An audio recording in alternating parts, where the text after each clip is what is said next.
Caption, Aztalan or Aztalan State Park. Caption, children at Aztalan or Aztalan lived in homes like these. Can you tell what they were made of? Caption, the Temple Mount at Aztalan or Aztalan still stands today.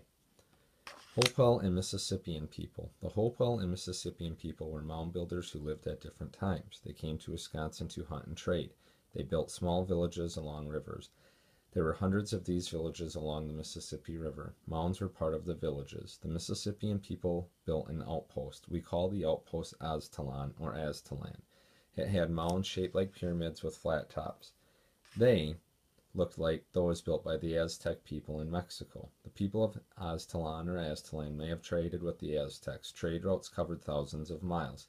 They went as far as the Atlantic Ocean and the Gulf of Mexico. The people traveled by canoes on the many rivers. They may also have walked a long way to trade with other groups of people. Sometimes traders were gone from home for months and even years. Aztalan or Aztalan lasted almost 200 years. The people of Aztalan or Aztalan were probably the ancestors of some modern American Indians, including the Ho-Chunk.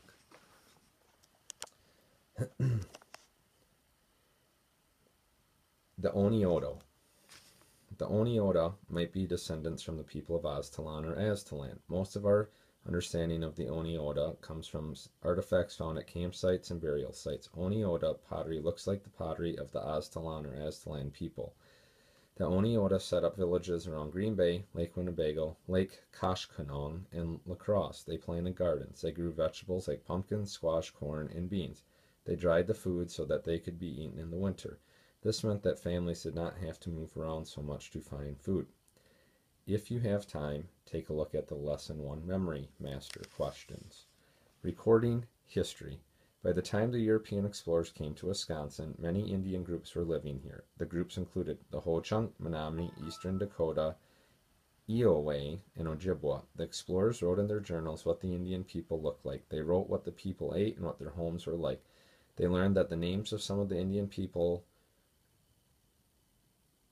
and wrote about them. Some explorers drew pictures of Indian people and their villages. Because we have some written histories about them, we call later groups historic Indians. Their artifacts are still important, but the journals give even more clues to how the people lived. You will read more about the explorers who wrote about the Indians in the next chapter.